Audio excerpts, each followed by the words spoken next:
Família, há um tempo atrás nós vimos a morte de um dos personagens mais icônicos, tipo, muito queridos mesmo. Estamos falando de ninguém menos do que Satoru Gojo, ou Gojo Satoru, né? A partir disso aí, muitas especulações começaram. Será que o Sukuna realmente levou essa? Ou o Gojo, mais cedo ou mais tarde, vai retornar da morte? Vai vencer o Rei das Maldições como o herói da parada? Bom, eu já adianto uma coisa pra você. Ele voltou, tá? Gojo realmente tá de volta. O problema é que de uma forma diferente. Na real, não posso te dizer que é o Gojo, né? Você vai entender isso tudo. Ele não é mais o cara que a gente conhece. Então vem comigo pra gente poder entender essa reviravolta, destrinchar o que aconteceu. Vou te explicar tudo a partir dos spoilers do capítulo 261 de Jujutsu Kaisen. Vamos lá!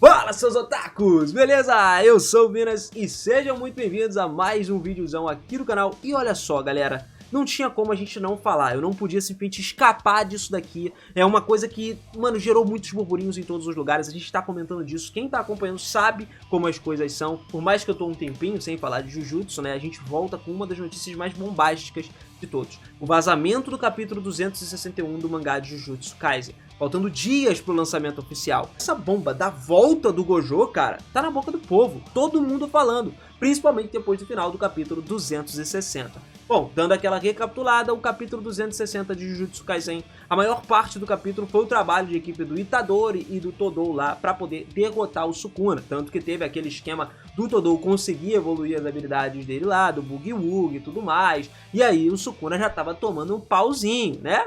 Nesse momento ele tava tomando uma surra de leves, enquanto ele estava mais enfraquecido, né? O Rei das Maldições, no momento ali, teve que liberar mais um ataque devastador. Se não fosse pelo surgimento do fantasma irreconhecível agora, que pra ele, no caso, era reconhecível, né? Porque ele olhou, era o inimigo mais forte que ele já tinha enfrentado, ele teria talvez acabado com o Itadori. Será que seria o fim do Itadori? Bom, o lance aqui é que a técnica inata do Sukuna, ela tinha sido restaurada, dando a ele uma possibilidade de ativar mais uma vez a expansão de domínio, o que seria muito ruim pro Itadori e pro Todou. Mesmo que ele estivesse esgotado, o santuário dele pode ser invocado toda vez que o Sukuna junta energia suficiente para poder conseguir usar essa técnica. Só que a invocação do santuário, ela foi interrompida pela chegada inesperada do Gojo Satoru. A última página do mangá mostrou pra gente só o olhinho dele saindo da fumaça. Só que a cena começou a enfatizar que esse era o fantasma do oponente mais forte que o Rei das Maldições já enfrentou na vida inteira dele. O cara que ele, entre aspas, admirava por ter tido uma luta incrível contra ele. Já lá no capítulo 261 a gente abre com o Yuji, exatamente aonde acabou o último volume, planejando esmagar o coração do Sukuna. Ele já estava lá com a mão atravessada no peito do Sukuna para acabar com ele. E em resposta a isso, o Sukuna já tinha começado a preparar o domínio dele mais uma vez, quando ele viu o Gojo parado na frente dele. Aí, meu irmão, deu um estalo na mente dele, já deu um socão na cara do Yuji, fez o Yuji, né, sair voando pra trás, que agora ele quer de volta ter o adversário à altura, né? Então, o Sukuna, ele começou a se assustar. Tipo, caraca, mano, o Gojo chegou no campo de batalha de novo, pô. Afinal de contas, o Gojo tinha sido completamente amassado pelo Sukuna. Ele tinha sido cortado no meio, não tinha como ele voltar? Cara, não tem, né? E aí começou a cabeça do Sukuna a trabalhar. Será que ele reviveu mesmo? Isso poderia ser uma ilusão da mente do Sukuna ou não? Poderia, pelo fato dele estar próximo da morte. E aí, já foi dito algumas vezes que quando a pessoa está próxima à morte, encontra com outras pessoas importantes para a vida dele. E ele tem as últimas lembranças de uma pessoa importante, a pessoa que ele, entre aspas, como eu falei para vocês, mais admirou, que seria o Satoru, que foi o adversário mais formidável que ele já lutou. Só que não era exatamente isso, galera. Lá no capítulo 261 de Jujutsu Kaisen, confirmou pra gente que sim, aquele era mesmo o corpo físico do Satoru Gojo, na frente do Rei das Maldições. Só que o Sukuna desmentiu tudo que todo mundo esperava. Logo depois de se recuperar do susto, o Sukuna percebeu tudo que estava acontecendo e aí ele já meteu a fala dele. Abre aspas, eu peço desculpas por ter te subestimado. Eu não sabia que você era capaz de ir tão longe assim. Yuta Okkotsu. Fecha aspas. Pois é, mano. Dessa vez, desmascarou exatamente quem estava dentro do corpo do Gojo, que aparentemente era ninguém menos do que o Yuta. Parece que muita gente errou nas teorias, né? E já tinham pessoas que já tinham falado sobre isso acontecer, mas a grande maioria, mano, ninguém imaginava. Era difícil, no final das contas, a gente prever como que o Yuta poderia estar dentro do Gojo. Mas, vamos lá. um flashback começou a explicar toda a situação que aconteceu antes dele reaparecer. O Yuta, ele decidiu que Rika deveria fazer o quê? Devorar o Kenjaku para copiar a técnica amaldiçoada dele, o que, de certa forma, permitiria que ele trocasse de corpo. A Maki, nesse momento, foi contra o plano total. Quanto a Hakari, ele queria que o plano fosse usado só em último dos últimos recursos. Só que, cara, a gente já tava numa situação em que eles, concorda comigo? Estavam no último dos últimos recursos. Não tava dando pra bater de frente com o Sukuna mais, mano. E aí foi quando Kusakabe perguntou ao Shoko sobre a possibilidade de copiar tanto o Ilimitado quanto os 6 olhos do Gojo. Mas, infelizmente, de acordo com o Shoko, o Ilimitado era inútil sem os 6 olhos. Ele até conseguiria copiar, só que os 6 olhos era parte do corpo físico do Gojo, e não uma técnica amaldiçoada ou uma habilidade. Então não dava para ele ser copiado. Ou seja, no final das contas, a única possibilidade era usar ele dentro do corpo do Gojo. Daí veio a ideia do Yuta entrar no corpo dele. Só que a Maki ficou muito preocupada com o Yuta, perguntando pra ele, inclusive, de todas as consequências dele copiar a técnica amaldiçoada do Kenjaku. Já que ele, no caso, ele só conseguia copiar uma técnica específica por 5 minutos, cara. Então ele teria esses 5 minutos pra poder copiar a técnica e entrar no Gojo. E aí é que a Mei Mei começou a explicar que por conta dessa parada, existe uma certa possibilidade de que o Yuta ficasse preso pra sempre dentro do corpo do Gojo. Porque quando eles trocassem de corpo, mano, ele poderia perder a técnica dele e não ter como voltar pro corpo dele. Putz, aí tu pensa, ia literalmente viver Yuta Satoru na vida agora de Jujutsu Kaisen, mano. Olha que doideira. O Yuta, ele tava até bem com esse plano, porque, mano, era o plano, como eu disse pra vocês, de último dos últimos recursos. Só que outros feiticeiros, eles não gostaram muito desse tipo de coisa. Até mesmo Kusakabe acreditava que não era humanitário, digamos assim, ele fazer essa parada. O Yuta até respondeu, cara, não tem sentido você tentar ser humanitário quando você tá lutando com um dos caras mais brabos de toda a história, mais fortes da história, sacou? Por que tu vai pensar em ser humanitário? Eu quero vencer, irmão. Então ele perguntou pros outros ali se eles tinham medo dele se tornar um monstro para lutar contra o Sukuna. Mas a Maki respondeu o Yuta dizendo que todos não estavam preocupados com medo dele se tornar um monstro, mas sim preocupados com ele. Só que o Yuta tava nem aí, mano, já que todo mundo tava pressionando ali o Satoru Gojo para assumir o fardo de ser o monstro da parada. Assim que o Gojo morresse, ele tava pronto para se tornar o monstro, sacou? Pra ter alguém dentro dele. Ou seja, eles mudaram pra uma outra cena que mostrava o Yuta falando com o Gojo sobre todo o plano de roubar o corpo dele pra poder usar as habilidades. Usar o Ilimitado junto com os 6 olhos dele. E o Gojo concordou com esse plano. Ele não tinha intenção de perder pro Sukuna. Não importava pra ele o que fosse acontecer com o corpo dele depois da morte dele. Meu irmão, é matéria, já picou, ele já morreu, sacou? Aí é que a gente começa a entender e ver realmente que o Gojo não vai voltar.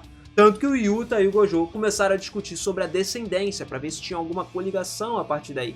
O Yuta era descendente do sangue de Fujiwara, só que o Gojo disse a ele que ele era descendente de Sugawara. Segundo o Gojo, independentemente da descendência dos dois, eles eram parentes distantes. Então havia uma conexão consanguínea nessa parada. Tinha também a chance do Yuta poder ser descendente tanto do sangue Fujiwara quanto do sangue Sugawara. Então isso já facilitava um pouquinho o processo, né? O Gojo pediu para os seus alunos nessa hora para que eles fossem embora, porque ele não queria que todos eles vissem um lado dele muito sangrento, o corpo dele querendo matar, principalmente porque não sabia se o que ele estava prestes a fazer era certo ou era a escolha errada que ele estava tomando.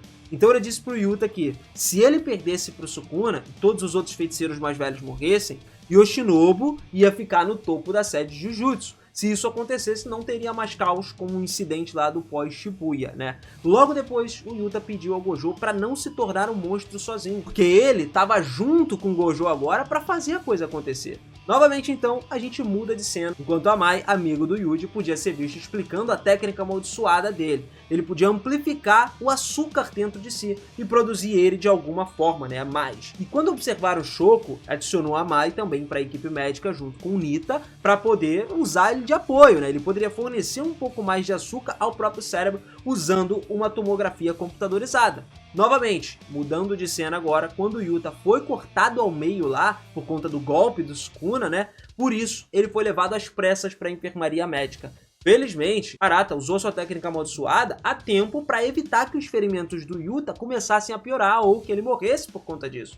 foi quando o Shoko instruiu o Yuta sobre as próximas ações que ele tinha que tomar. Agora era a hora da parada. Ele já tinha costurado todo o cadáver do Gojo. O cadáver estava pleno, só que é aquilo, não dá pra gente fazer as ligações de veias, enfim. Estava costurado. Assim, então, depois que o Yuta trocasse de corpo, usando a técnica amaldiçoada do Kenjaku para dentro do corpo do Gojo, o Shoko falou para ele que assim que ele entrasse lá, ele só tinha que ativar a magia reversa no máximo para poder curar e completar todo o corpo do Gojo. E era isso que ia acontecer, mano. Aí ele ia ficar, ó, tinindo, perfeito, maravilhoso. Só que voltando ao presente então, quando o Sukuna e o Yuta, dentro do corpo do Gojo, se encontraram, eles começaram a abrir os seus domínios. Até teve uma parada narrada lá, que afirmou que o Gojo já tinha mostrado a solução para o domínio da barreira aberta do Sukuna. E o capítulo terminou especificamente com o Sukuna usando o Santuário Malévolo e também o Yuta usando o vazio limitado do Gojo. E aí a gente sabe que quem tá ali agora, obviamente, no final das contas, não é o Gojo. Esse retorno, inclusive, já explica a morte do Gojo, como eu disse pra vocês. Afinal de contas, pro Kenjaku possuir um corpo, se a gente for levar ao pé da letra, esse corpo precisa estar morto. Assim como aconteceu com o Geto e a mãe do Yuji. Dessa forma, fica mais do que confirmado que sim, Sukuna realmente venceu o combate contra o Gojo, quando usou lá o corte dimensional nele, né? Quando cortou ele no meio daquela cena grotesca, só que os alunos dele conseguiram usar um truque para fazer ele voltar, que foi a técnica amaldiçoada do Kenjaku, roubada pelo Yuta. Depois dele ser teletransportado pelo Ui Ui, quando foi gravemente ferido, né, no meio dessa luta toda. Então, esqueça, galera, não temos volta do Gojo, porque nem o cérebro dele agora é mais dele, sacou? A não ser que tenha uma baita mirabolança de história para ele voltar, mas agora é mais do que confirmado, acho que não tem nem pra onde a gente fugir. Mas bom, a gente tem 3 pessoas agora lutando para poder acabar com o Sukuna. O Yuji, que querendo ou não tá brabo também. Temos o Todou, que tá com o Boogie Woogie dele totalmente diferenciado agora, num nível diferente. E o Yuta Satoru, podemos dizer assim, ou Gojo Yuta, né? Ou Satoru Yuta, enfim, você chama de como você quiser. O Yuta agora pode conseguir usufruir de todos os poderes absurdos do Gojo. Só que lembrando, a gente tem um grande problema por aí. Ele só tem 5 minutos, galera. É o tempo máximo que ele conseguiu extrair a habilidade do Kenjaku. Qualquer habilidade, na verdade. Então, cara, eu acho que esses 5 minutos aí vão ser os 5 minutos mais loucos e mais longos que a gente vai ver em toda essa história. E a partir daí já surgem novas teorias sobre o que vai acontecer depois que acabar esse tempo. Eu quero inclusive que você me conte aí nos comentários o que você acha. O Yuta morre, porque ele não vai ter pra onde voltar, ele sai do corpo do Gojo e o corpo vai ficar lá como se fosse só um corpo vazio, ou sei lá, ele pode retornar a alma do Gojo pra dentro desse corpo, será que pode acontecer isso? Ou então o próprio Yuta fica preso dentro do corpo do Gojo pra sempre. Eu acho que por terem dito, né, já foi sugerido pra gente que provavelmente o Yuta tinha essa possibilidade de acabar essa habilidade de 5 minutos e ficar preso dentro do corpo do Gojo, eu acredito que isso pode acontecer sim. E eu acho até interessante isso acontecer, tá? Só que aí, mano, acho que ninguém mais bate de frente com ele, não. Mas seria legal, eu quero saber a sua opinião sobre isso, que a gente vai acompanhar cada vez mais isso aqui, pra ver o que pode acontecer daqui pra frente. Então, se você quiser continuar acompanhando, se inscreve no canal, ativa esse sininho, que eu vou te vendo na próxima. Se vocês curtirem, a gente vai trazendo muito mais Jujutsu Kaisen aqui. Valeu? Tamo junto sempre, família. Beijo no coração de vocês e até a próxima. Fui!